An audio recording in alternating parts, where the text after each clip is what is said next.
problem is we don't know the history of Islam.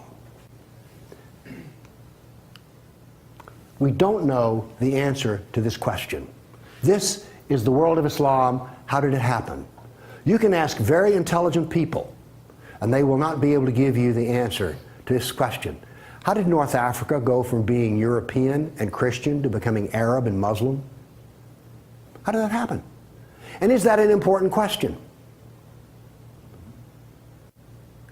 How did the Middle East go from being Christian to Muslim?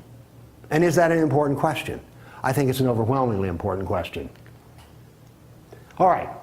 Now, to understand how that Islamic world came about, we're going to have to go about and see how Islam entered our world. Now, to do that, Islam entered the world of the Byzantine Empire.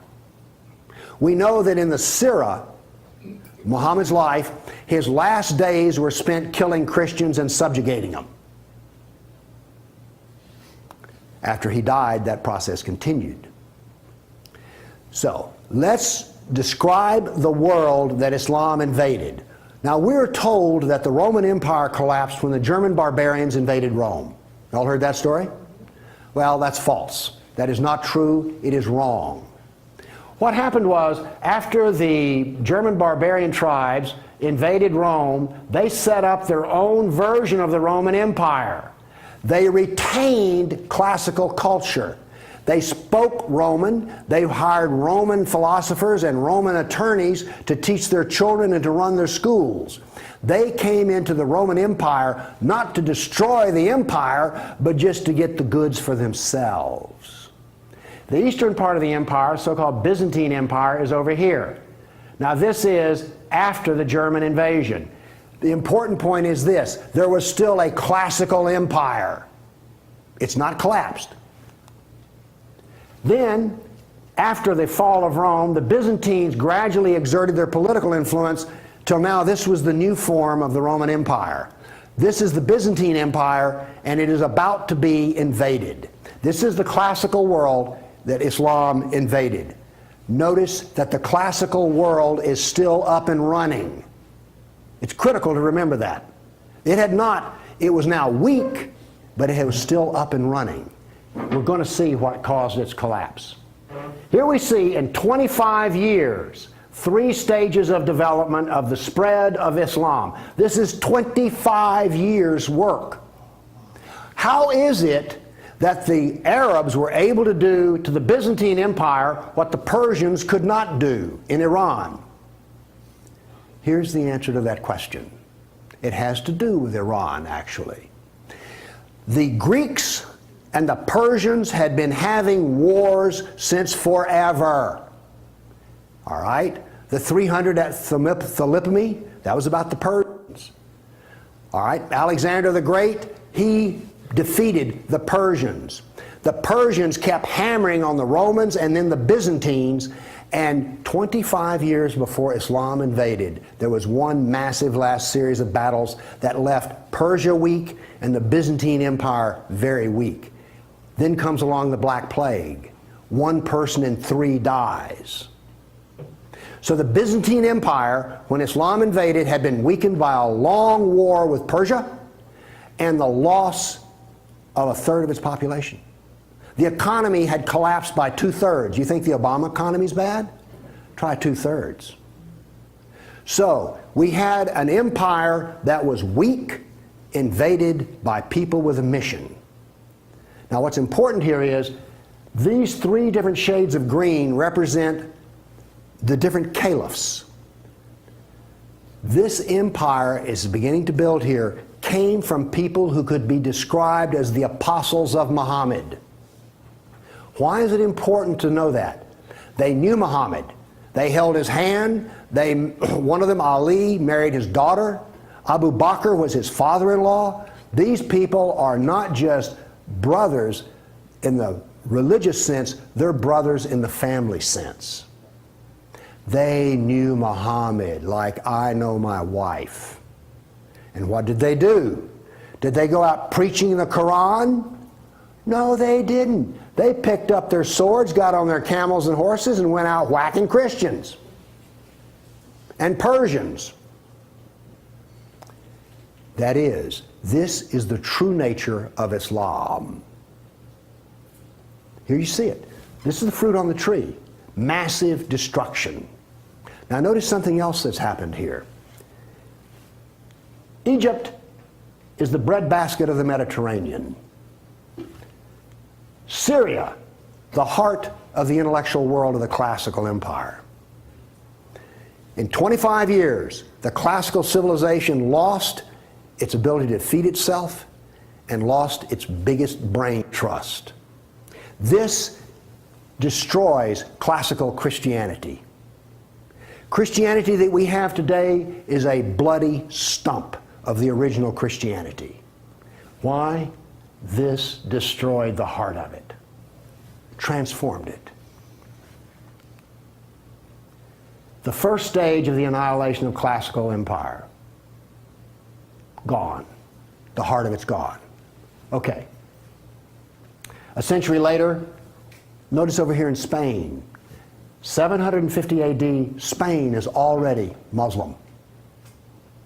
This is rapid fire conquest. This is going to become very important because this happened as it were in the life of a nation overnight. This brutal assault is the key as to why we fear Islam. Now then, you're next going to see history that you've not heard before. I'm not a historian, but I am a scientist. And I can reason from data. I knew, once I read the story of Muhammad, that I had been fed a pack of lies about what caused the Dark Ages.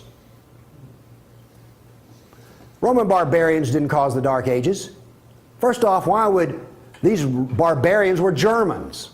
These are the same people who made Germany. You're telling me they were too stupid to learn how to do Roman law and stuff? Of course not. They were very intelligent people. They didn't cause the collapse. But that's the classical theory. If you go to Vanderbilt, that's what they'll teach you. Here we go with the data. There has recently been a lot of classical ancient works that have been translated and put into a database format so they can be accessed. There's been massive archaeological research under the ocean and at the edge of the Mediterranean. From this archaeological research, we're able to track history and economies. All right? That figure I gave you about how the economy collapsed, that came from the study of sunken vessels. Because if you're not buying much, you know, if 1 in 10, let's say 1 in 10 ships is sunk. That figure's not that high, but whatever. If you see a lot of sunken ships, there was a lot of ships sailing around. When they go down, the economy goes down. So from this data, we know a lot. And this, in particular, the database of ancient documents gives us 548 battles that Islam fought against the classical world. This is all new information. I've talked with people who consider themselves history buffs, and they go, well, let's see, battles of Islam against Europe. Let's see, we've got the invasion, we got Tours, we got the invasion of Gibraltar, we've got Lepanto, Gates of Vienna, collapse of... Okay, that's 5. You talk to a historian, and those are the 5 battles they can scratch up. And I remind you, you can have all of these slides if you just send me an email for it. Okay, what does this new data show us? It shows us this. See the white spots? They're brand new battles. They're going to change to red. These are new. Every time, I want to show you this all over again. Every tick is 20 years. The new battles for that 20-year period come up in white, then they fade to red to show you the history. So white's what's happening right now, red has happened. Let's see how these 548 battles act out over. We're going to watch, in 70 seconds, we're going to watch 1,200 years of conquest. Look how fast this is happening. Bam! Here comes...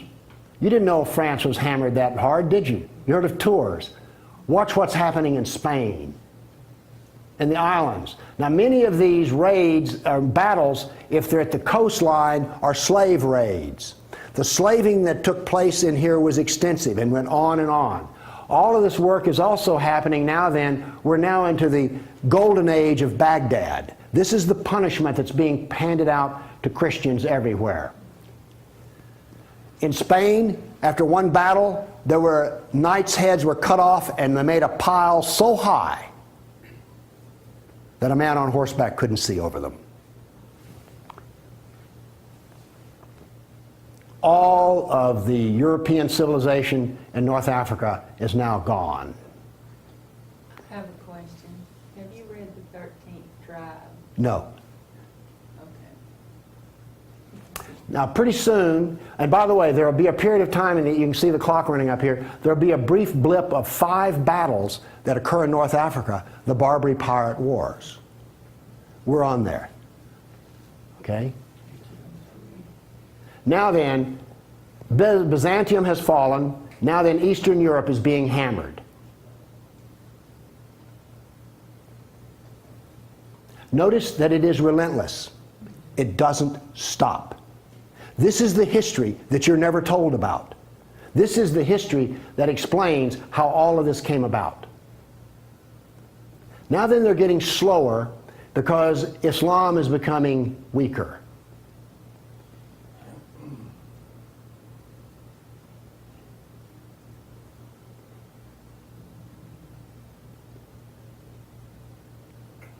Why was it becoming weaker?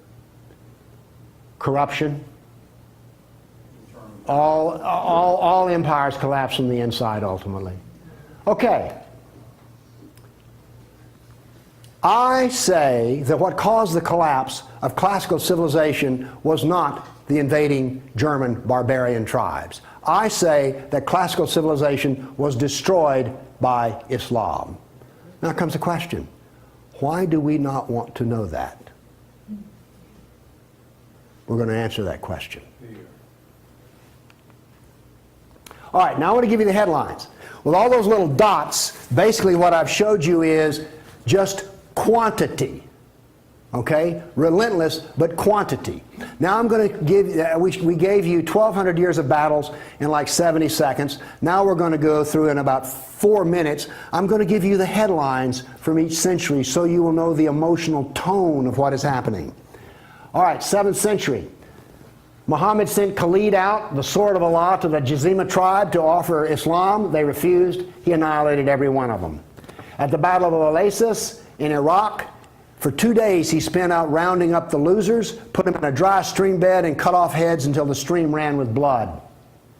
He then took the captain of the Zoroastrian Persian tribe. His wife was there. He cut off the man's head, let the blood drain into the soil, and raped his wife in the bloody soil. That was one of the companions of Muhammad. This is the nature of jihad. Where did Khalid learn how to do that? From Muhammad. From Muhammad at the Battle of Khaybar. Umar conquered Jerusalem, and every Jew and every Christian became a dhimmi, which is a third-class semi-slave. You're now going to see, for the next few centuries, you're going to see Golden Age. We're told this myth of the Golden Age, how wonderful Islam is. So here's what's happening during the Golden Age. They started attacking Sind, which is the Hindus. 26,000 Hindus died. Armenian nobles were herded into a church after a debate, and the building burned down on top of them. At Ephesus, 7,000 Greeks are enslaved. We're still having the Golden Age. All new churches were ordered destroyed. At Amorium, there was massive enslavement of all the Christians. The Egyptian Christians revolt over the jizya, which is the dhimmi tax under the Sharia. Churches are burned, vineyards destroyed. 10th century, we're still in the Golden Age. In Thessalonica, 22,000 Christians enslaved. Christians massacred in Seville. In Egypt and Syria, 30,000 churches destroyed. You have your religion, I have mine. Still in the Golden Age, 6,000 Jews in Morocco killed, hundreds of Jews in Cordoba killed, 4,000 Jews in Granada killed, Georgia and Armenia invaded. In Hindustan, 15,000 killed, 500,000 enslaved. Golden Age, still upon us. In Yemen, the Jews are given the choice of convert or die. The Christians of Granada are deported to Morocco, and in India, cities are destroyed under the order convert or die. In one town, 20,000 Hindus became slaves. Still the Golden Age. 50,000 Hindu slaves decided to get freedom by converting to Islam. A new 20-year campaign created 400,000 new Muslims out of Hindus, Buddhist monks butchered, nuns raped. In Damascus and Safed, mass murder of Christians. Jews in Marrakesh massacred. Tabriz, forced conversion of Jews. Still, we're in the Golden Age. There are riots in Cairo, churches are burned, Jews of Tabriz are forced to convert. Tamerlane, one of the most evil men who ever lived, massacred 90,000 Hindus in one day. 30,000 in another battle, massacred in cold blood. Another Muslim leader takes 180,000 Hindu slaves. Oops, we're out of the Golden Age. See if you notice any change in tenor. Tamerlane destroys 700 villages in India. Now then comes he then turned to Iraq and annihilated the Nestorian and Jacobite Christians. The Nestorian Christians, half of the Silk Route in China was Nestorian Christian. The Nestorian Christians had emissaries and missionaries in the court of China. Afghanistan was partly Christian. All right? Gone. This is part of the destruction of the church that no one knows about. 700 years of attack, they finally destroy Constantinople. 16th century, the son of Tamerlane destroys temples, forced conversions. Two of his generals built 2 towers of human heads. Once again, you couldn't see over them. And then noble women, Hindu women, started the practice of sati, which was mass suicide in order not to be sex slaves inside of the Sultan's harem. 17th century, Jews of Yemen and Persia forced to convert, forced conversions of Greeks. The Zoroastrians are persecuted in Persia, and over 500,000 killed Hindus. 18th century, more Zoroastrian persecution, Jews of Jeddah expelled, Jews of Morocco massacred, Hindu persecution continues. 19th century, more forced conversion of Jews, Jews of Baghdad massacred. Oops, 250,000 Armenian Christians slaughtered in Turkey. Now then, in Persia, the Zoroastrians are completely annihilated. 20th century, over 1 million Armenian Christians killed. 1 million. So you now not only know the number of battles, you now see the tenor of what's going on. You now know quality and quantity. Do you get the drift on how bad this was? Now then, the establishment doctrine is that we've already told you classical collapse had nothing to do with Islam, and indeed Islam was a source of good, because the hillbilly Europeans lost their classical learning and the shrewd, smart Arab Muslims preserved all the knowledge in the Golden Age. This is what is taught in our schools. I maintain that it was annihilated by Islam.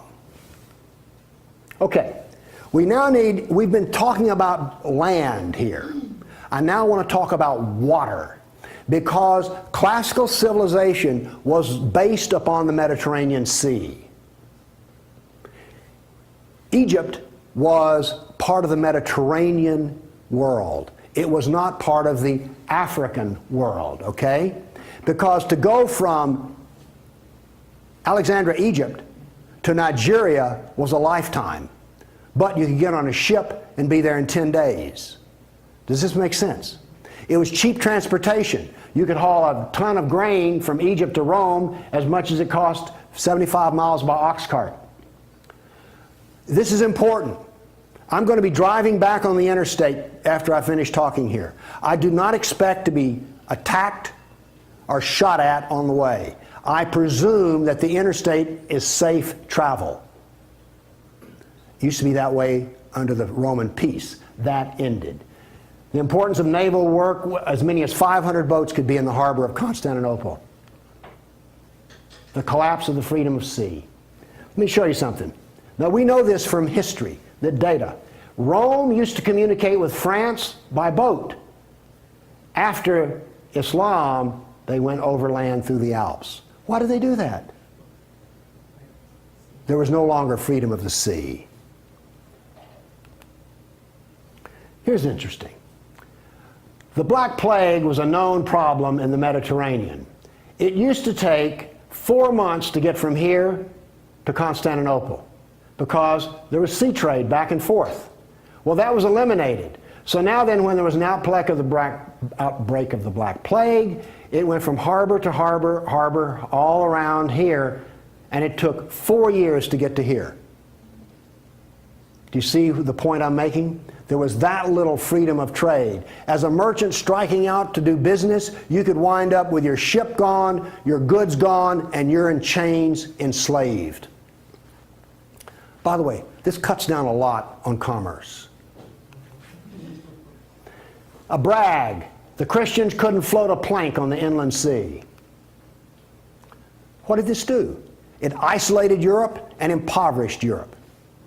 So, you know the business of the Barbary pirates? You know the business of the Somali pirates? Same. It is Sunnah. It is Sunnah, the way of Muhammad. There's a famous hadith which is repeated endlessly, in which Muhammad awakes in a dream and he sees his jihadists sailing the inland sea. Islam always practices, where possible, economic warfare. Muhammad attacked caravans. What was attacked in New York? World Trade Center. Ooh, Trade Center. This, economic warfare. I am an admirer of Islamic civilizational war methods.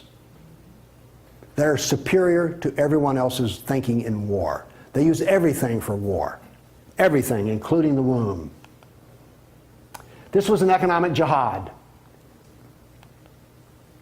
There were three, you've heard of the Dark Ages? Well, there were three Dark Ages. One in Europe, one in Turkey, one in North Africa. You weren't told that, were you? Wonder why. Here we see some ruins. What's the importance of these ruins? Well, they're up and standing. What happened to all the ruins in Rome? Well, the people who were still living there used them as quarries. They harvested them. The Colosseum remained simply because it was so big.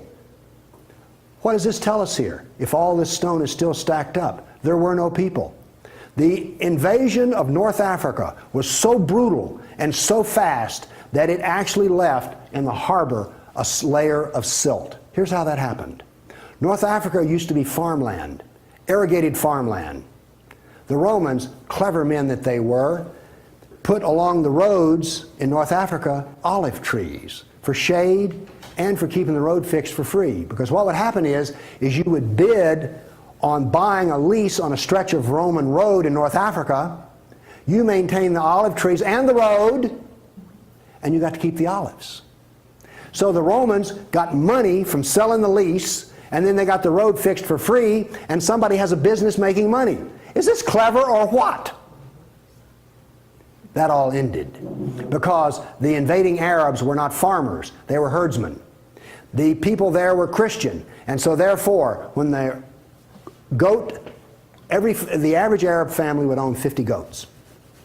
They put their goats out into the fields of Christians, and the Christians as dhimmis had no right to protest.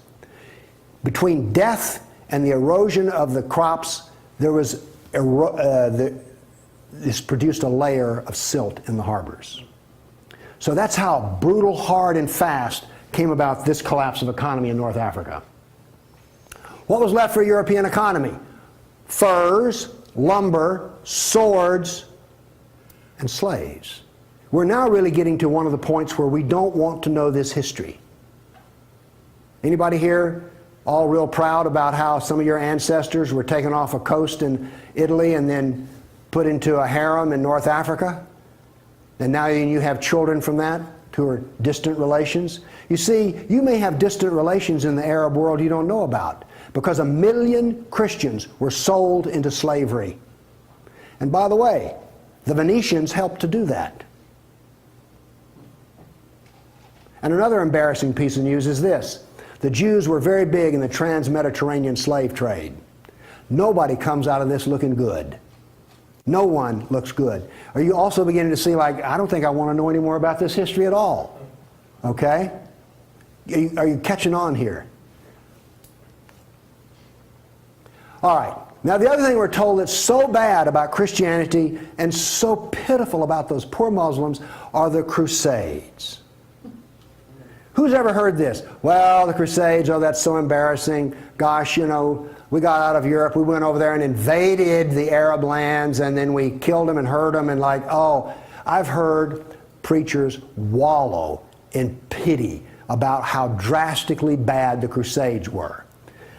All right, first off, Islam, remember, destroyed 30,000 churches. The Jews and Christians were dhimmis. There was an infinite number of brutality against Christians. Christians were fleeing the Middle East, and the Byzantine emperor appealed to the Pope, help us, please. Now, this was a big thing to do, because the Byzantine emperor and the Pope did not get along at all.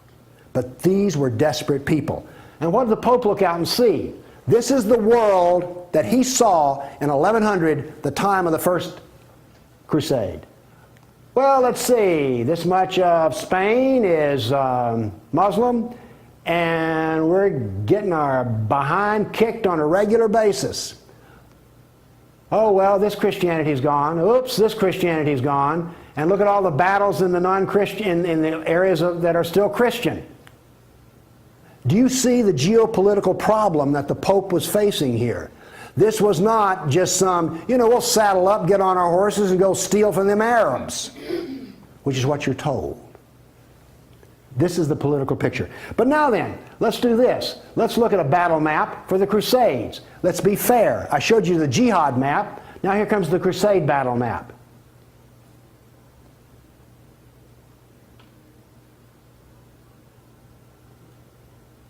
We're almost done. That's it.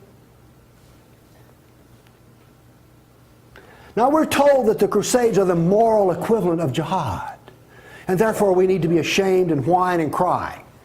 All right, the Crusades were defensive, lasted 300 years, and the last one was over 800 years ago. All the jihad was offensive, lasted 1400 years, and it's happening right now. In all probability, some Christian is being slaughtered in Nigeria today. Now, is this moral equivalence?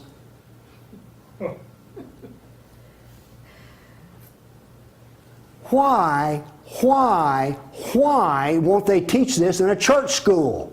So the ministers will stop, oh, the Crusades were just so terrible. No, the Crusades were one of the few times the church put steel in its spine. And then we apologize for it. Now then, let's go to the great benefits of Islam.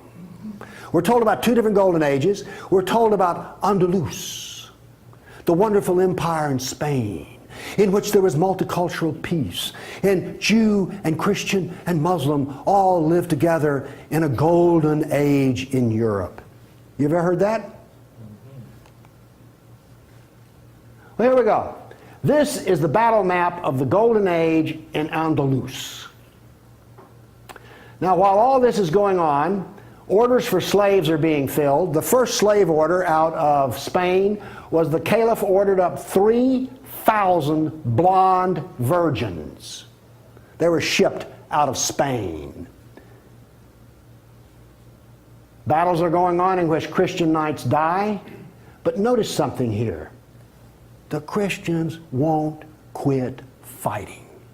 This is going to take 700 years, and there's going to be nearly 150 battles fought. Where was this caliph located? There was more than one caliph at the time. This was a caliph in North Africa. Okay. Now then, looking at this, do you understand why when Isabel and Ferdinand were finally in full power, they told every Muslim in Spain to get out of here? They drove everyone out. Okay, my question for you is this.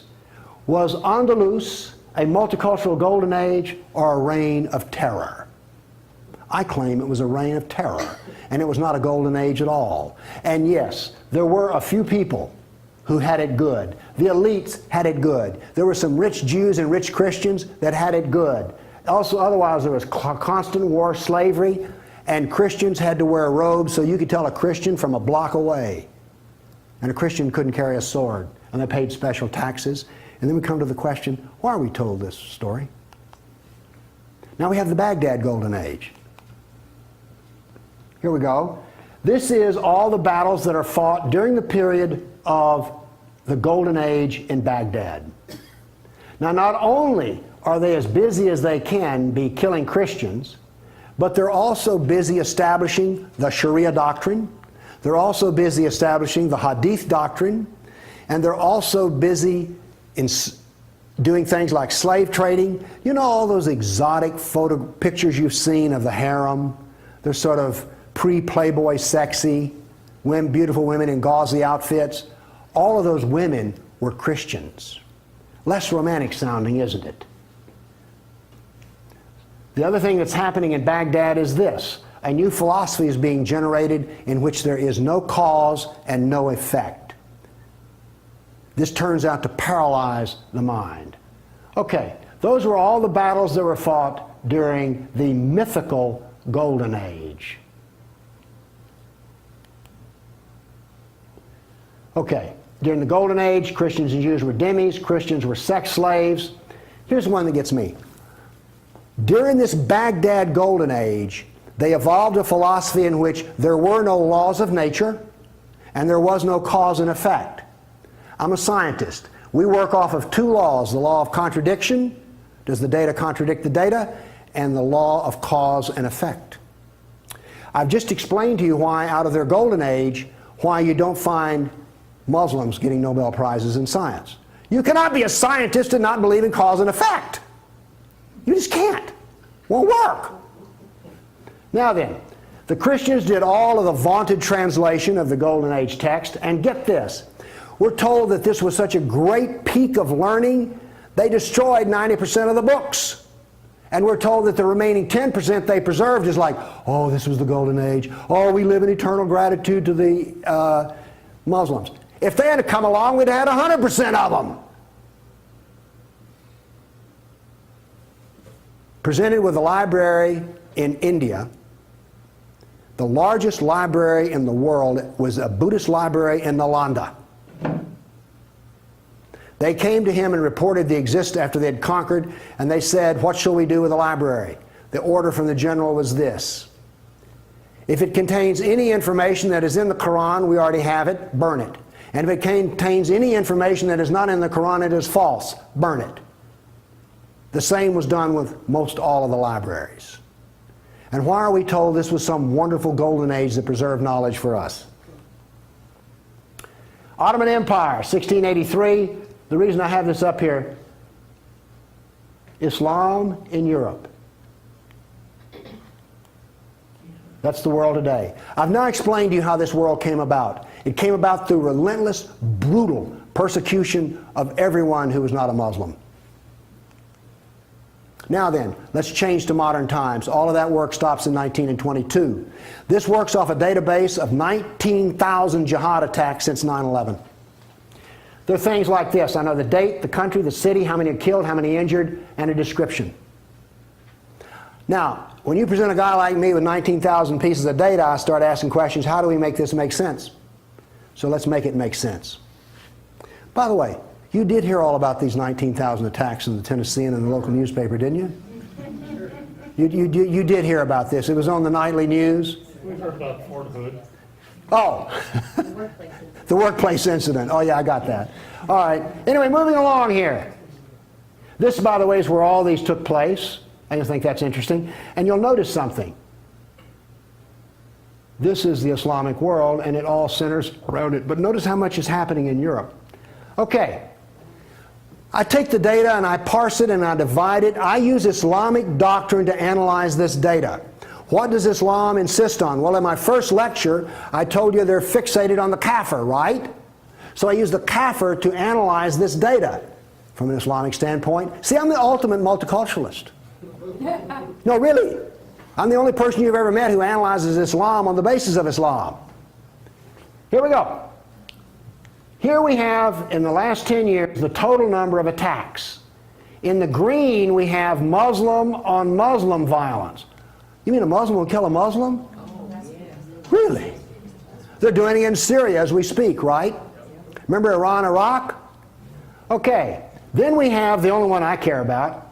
I mean, my motto here is sell weapons and intelligence to the loser. I'm very serious. You think I'm joking. I know. Okay, here's our story right here. Stays pretty level. That's interesting. By the way, there's hardly a day in which there's not a jihad attack. Modern jihad is relentless, just like classical. Oh, by the way, one of the things this curve proves right here, Islam is bad for Kafirs, Islam is bad for Muslims. Islam is bad for Muslim and non-Muslim. That's what this data shows us. You want to argue with that? Okay, modern jihad is relentless, but what did we see in the other battle map? It was relentless. There are two types of jihad, against the Kafir and against Muslim. You see, every time they kill a Muslim, the reason in Syria they're killing other Muslims, they're not real Muslims. Okay? Now then, we've introduced, however, a new phenomena. The mom and pop, non-state jihadi shop. Okay? All of those battles up to 1922 were out of the caliph. Okay? We now have non-state jihad. That is all that is different. Okay, jihad attacks per year. I just chose the top 4 nations. But this doesn't really give us what we want because Israel's teeny weeny and India's great big, so let's do this on per capita. Now then, Israel, I bet you were surprised about Thailand. You didn't know that Thailand was getting whacked on a regular basis, did you? And look, here's a Christian nation, the Philippines, ranks number 3. And then India was Hindu. Oops, wait a minute. Do you know what I just told you? Jihad is against the Jew, the Buddhist, the Christian, and the Hindu. This is the data. Now you go to these dialogues, these multicultural smoozes they have, where the preacher and the rabbi and the imam show up. The preacher and the rabbi show up to tie, the Muslim shows up to win. And then what does the Muslim tell them? Oh, the Christians and the Jews, they're people of the book. Oh, we're brothers in the religion of Abraham with the Christian and the Jew. You know, we're practically the same. We're brothers in Abraham. How's that stuff work out? Well, here's one of your people of the book. Here's another people of the book. Turns out they'll kill a Jew, a Buddhist, a Christian, or a Hindu just as fast as they will another. So much for being brothers in the religion of Abraham. The data does not support the theory. Therefore, the theory is wrong. There is no brotherhood of Abraham, except in the minds of people who occupy pulpits. The jihad is against the Jew, the Buddhist, the Christian, the Hindu, and the secularists, by the way. The secularists are the worst of all. Well, maybe worse than the Hindu. It gets hard to know, you know, I mean, really. It's against all Kafirs. That's who the jihad is against. The religion of peace, here we go. 548 battles, 19,000 jihad attacks. In 12 decades, in 1,400 years that are jihad free. Therefore, Islam is 91% violence and 9% peace. So George Bush was 9% right when he declared religion of peace.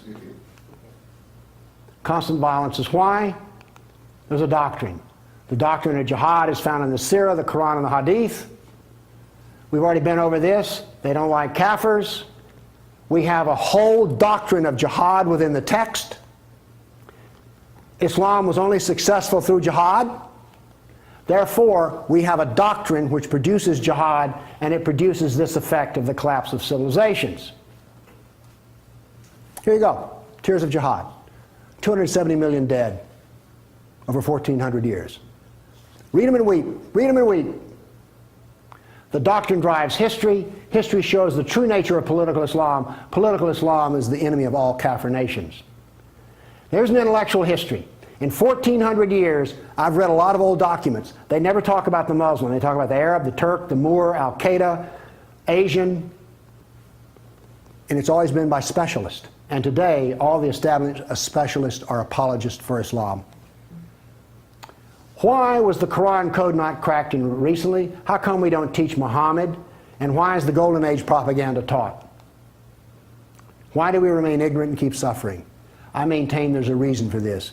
I maintain that this constant brutality over the centuries has produced in the Western mind the equivalent of the abused dog, the beaten wife, and the raped child. We do not think correctly. Everybody's seen the beaten dog that when you approach it, that is the Western mind. We deny the attacks. How much jihad is ever reported? The churches will not even admit that a Christian suffers anywhere. Fear. Muhammad used fear. Any public critic of Islam has a certain fear element there. Guilt. Oh, we haven't treated Islam right. If we treated him better, everything would be good. We don't teach the history. We humiliated. Who here is going to go home and brag about how your ancestors were slaves, how your history was annihilated, and that all we teach is the lie of the golden age? Have you not noticed since 9/11 how bitter and angry politics has gotten? The reason is we're not allowed to get angry at the enemy, so we get cranky with each other. We're powerless. Anybody want to debate about this? The abuser. Muslims will not admit they sold a single slave or ever killed a person. They're arrogant and self-confident. Islam is perfect. Word Islam means submit. They expect submission out of us, and they get it. Islam is the victim. After 9/11, I heard this. The real victims of 9/11 were the Muslims. You've heard that anywhere? After 1,400 years of jihad, brutality, enslavement, theft, deception, rape, annihilation, and insults, the kafir mind has become identical to that of an abused victim. Our only solution is to face our history and welcome it and embrace it. So what I'm going to do right now is I'm going to crunch 1,400 years of Islamic history in 5 minutes and make it as exciting as I can possibly make it. Because I hated history when I was a little girl. At this age, I appreciate history. And now I understand why they say those who don't learn from history are doomed to repeat it.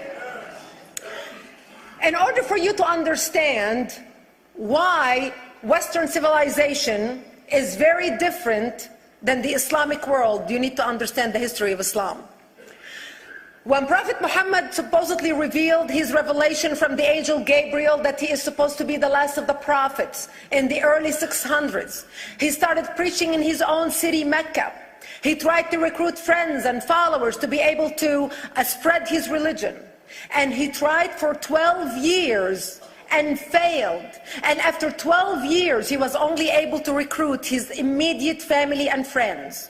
So he decided, if I go to Medina, which was the Jewish hub of Arabia, the business hub where the Jews lived, if I go there and preach my religion to them, if they accept me, that will buy me respect and stature between my own people, and they will accept me.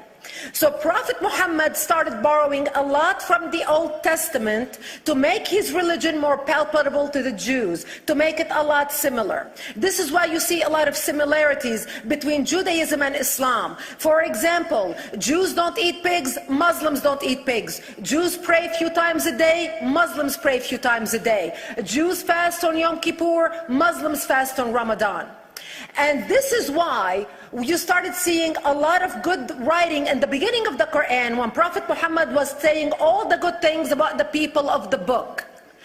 He took his message and went to Medina trying to recruit the Jews, talking about the people of the book, talking about how similar the two religions are. When they refused to accept him and follow him as the last of the prophet, that's when he turned against them and started killing them and started expelling them. That's when Islam went from a spiritual movement for the first 12 years of Islam into a political movement cloaked in religion after the year of the Hijrah, after Muhammad went to Medina and the Jews did not accept him. He became a military warrior and declared war on them and started expelling them. Jews and Christians became dhimmi, or second-class citizens. They were only allowed to stay alive and not be killed only by paying the jizya, or the protection tax. So they had a choice: convert to Islam, or if you want to stay alive, you have to pay the jizya or protection tax, living as dhimmi in the Islamic nation. Christians and Jews could not ring church bells. Jews could not blow the shofar. Christians could not ring church bells. They could not pray publicly.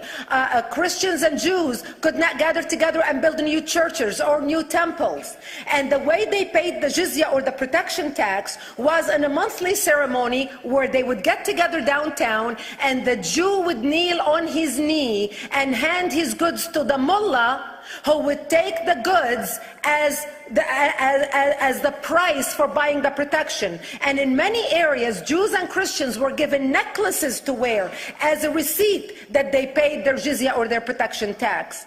Jews considered najis under Islam. Najis is bodily fluid. Najis is garbage. Najis is dogs. Najis is dirty. So Christians and Jews were treated as second-class citizens. Islam continued to grow. As Islam grew, more people became dhimmi or second-class citizens. Jews and Christians were given identifiable clothing. The yellow star, which was given to the Jews that most people think is a German invention. It was actually an Islamic invention in the 9th century in Iraq by the second Khalif al-Mutawakkil of Iraq, who invented the yellow star for the Jews to be identified as they walked down the street. Because Jews were considered najis, if a Muslim man or a Jew walked on the same side of the street, the Jew had to cross the other side so the Muslim man can walk, so he's not dirtied by the filth of the Jew. Christians were given the zunnar, the belt, which most of you men are wearing right now. That was an Islamic invention for the Christians. Islam continued to grow. They went all the way to Jerusalem. They conquered Jerusalem. Christians couldn't ring their church bells in Jerusalem.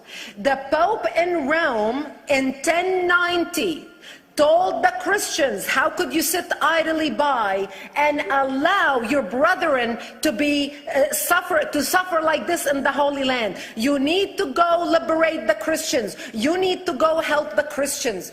That's why the Crusaders were launched. The Crusaders were not launched because they just felt like waking up in the morning and going and converting a bunch of Muslims or beheading them. The Crusaders were launched to liberate Jerusalem. And they were able to liberate Jerusalem for less than 100 years before Salah ad-Din al-Ayyubi, Saladin, took it back, and Jerusalem remained under Islamic control until 1967, when the State of Israel liberated Jerusalem, where Christians, Jews, and Muslims could pray under the same sky. The Crusaders continued fighting Islam, and for 300 years they tried and failed. And by the 1300s, the Crusaders disappeared because they could not win against Islam. Islam continued to expand. They went all the way to Central Europe. They went all the way to China. They went to India. They conquered Spain. They changed the name of Spain from Spain to Andalusia. And they started, as they advanced, as they conquered more nations, more people paid the jizya or the protection tax. And this is how the Islamic Empire grew. It went all the way until they was stopped at the gates of Vienna on 9/11. 9/11 is not a date that Osama bin Laden just picked out of a hat. 9/11 is a symbolic date in the Islamic calendar. By the 1600s, Islam had covered more of the earth's surface than the Roman Empire did at its peak. Between the 1600s and the 1800s, the Europeans were experiencing the European Industrial Revolution, where the Europeans were able to invent products on factory lines, where they are able to make money and sell products, which gave them the money to build a strong army in order to fight the Muslims. And that's how they were able to stop them at the gates of Vienna on 9/11. The Europeans started the pushback against Islam. They pushed them out of Europe. They pushed them out of all the way to the Middle East and North Africa. By 1924, the Islamic Empire ended. In 1924, the Islamic Caliphate ended in Turkey by President Ataturk, who was a secularist. He ended the Islamic Empire, and he gave women rights to vote. He gave women a right to an education, a right to work, a right to choose a husband. He forbid women from wearing the hijab. He forbid men from wearing the beard. The Muslims hate him so much that they consider him a Jewish agent, because they believe that his his mother in her bloodline was Jewish, and that was the influence on Ataturk. By the time the Islamic Empire or the Islamic Caliphate or the Islamic State ended in 1924, the Islamic Caliphate had existed for 1400 years, and it ended less than 100 years ago. By the time the Islamic Caliphate ended in 1924, 270 million people around the world were killed by Islam. 270 million, and we didn't have weapons of mass destruction, and there was nuclear weapons. All of these people were killed, butchered by the sword. The people in the world, less than 100 years ago, how many people knew this history? Please raise your hand. We in America have failed to educate our children about history. We in America failed to educate our population about history. Our children in high school, you take any 17, 16-year-old kid, 18-year-old kid, and ask them about World War II. They can't even tell you what happened in World War II. For them, it's ancient history, and we still have our World War II veteran walking among us. That's how little we know of history. Islam ended in 1924, the Caliphate. People thought the Caliphate will never be resurrected. The Caliphate will never come back. But two things happened in the Middle East in the last century that made the Islamists be able to resurrect the Caliphate. Number one is the discovery of oil in Saudi Arabia, which we were able to discover and were stupid enough to allow them to nationalize it. And the number two that happened was Ayatollah Khomeini coming to power in 1979. That gave the Islamists the money and also the spiritual covering in order to explode on the world stage. And people say, oh, well, the Wahhabis exported their Wahhabi radical religion. The Wahhabis are the name of Wahhab. They're not a different sect of Islam. They follow the authentic preaching of Prophet Muhammad, the way Prophet Muhammad lived and practiced his religion. This is why neither you or me or any infidel can step a foot in Mecca, because as far as they're concerned, we are filth. And as infidels, we're not allowed to step a foot, not President Obama and not anybody else. As a matter of fact, Al-Qaeda used to use Saudi Arabia and its success as an excuse to recruit members, as the example to show them how Allah has blessed Saudi Arabia because of the way they adhere to the tenets of Islam. And today we talk about ISIS. ISIS is not a new invention. ISIS resurrected the caliphate that ended less than 100 years ago. Except we are too ignorant and too uninformed to understand what ISIS is doing and why ISIS is succeeding. Two things you need to understand about Islam and the principles of war in Islam. One is the law of taqiyya, which means lying and deception. It means that a Muslim man can lay his hand on the Quran and swear that he is telling the truth, knowing that he is lying, but also knowing that the Quran will forgive him because he is advancing the cause of Islam. The second thing you need to know about is that the Treaty of Al-Hudaybiyah, which is an Islamic principle of war and a model on how to deceive your enemy when you have to sign peace treaties with your enemy. And it is based on an example by Prophet Muhammad. Prophet Muhammad was attacking the Meccans and their caravans when he was living in Medina. One day he attacked them because this is how he got the goodies. He would attack them, rob them, and spread the goodies among his men. And this is how he was able to recruit, because this is how people made money, without working. And so he attacked the Meccan caravans. When he realized he's not able to defeat the Meccans in that city of Al-Hudaybiyah, in that place, he signed a 10-year treaty with them. Does that sound familiar? A 10-year treaty with them that says he will not attack them, he will have peace with them, he will not declare war on them. Muhammad used the treaty for 2 years to build his military, strengthen his army, and when he realized he was strong enough to attack his enemies when they least expected it, because they thought they had a peace treaty with Muhammad, he broke the treaty, attacked them 2 years later, and Mecca fell within 24 hours because they were not expecting the attack. And that became a principle of war in Islam. And to give you an example of how that is practiced, this is why anything signed with Iran means nothing to them.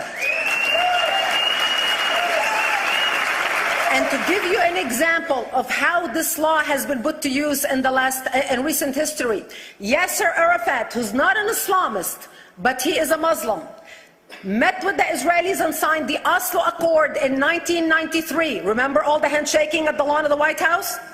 The Oslo Accord, Yasser Arafat used the peace treaty, the Oslo Accord with Israel, to get Israel to bring him back and give him his territory, finance his military, train his police, and give his police the weapons. Yasser Arafat broke the Oslo Accord 8 years later, didn't even wait 10 years, and declared the second intifada in 2000, and all hell broke loose. He used the same treaty to win and deceive against his enemies and deceive his enemies. When Jordanian press, after Yasser Arafat signed the Oslo Accord with Israel, and Egyptian press would interview Yasser Arafat, and they would say, how could you sign a peace treaty with the devil? How could you sign a peace treaty with the Jews? Yasser Arafat will tell them, remember Hudaybiyah. That's all he would have to say. The whole Muslim world knew exactly what Yasser Arafat was talking about. We in the West and the Jews in Israel, it was over their heads. Nobody understood what Hudaybiyah was referring to. And this is the type of deception that we are dealing with. So when Iran signs a peace treaty with the United States for 10 years, they are using us as useful idiots, as gullible, ignorant people who are signing a peace treaty with the devil in order for Iran to continue her thing. That is why it is so important to be wise about who we're going to put in the White House next year. This is why it is very important that whoever we're going to elect next year to office, that the next president be well informed about the history of radical Islam, understand our enemy, understand what ISIS is all about, understand what their end goal is. And this is exactly, people are wondering how come ISIS is having such success recruiting people from all over the world. They exploded all over the world. The Pew Research did a poll, and of course the Pew Research is not Brigitte Gabriel, is not Fox News, is not Tony Perkins. The Pew Research did a poll in 2013 when they went around the world and interviewed Muslims from Islamic countries all over the world, and they asked them two questions. Would you like to have Sharia law as the law of your country? And would you like to see the Islamic Caliphate? And remember, this was in 2013, before ISIS. The 5 top countries in the world, in the Islamic world, the 5 top Islamic countries: Indonesia, 204 million Muslims; Indonesia, Afghanistan, Indonesia, Pakistan, Egypt, Nigeria, and Bangladesh. 77% of Muslims interviewed in these Islamic countries, 77% want the establishment of Sharia law and want the establishment of an Islamic state. That means 77% of the world, quote, moderate Muslims agree with the establishment of ISIS and what ISIS is doing.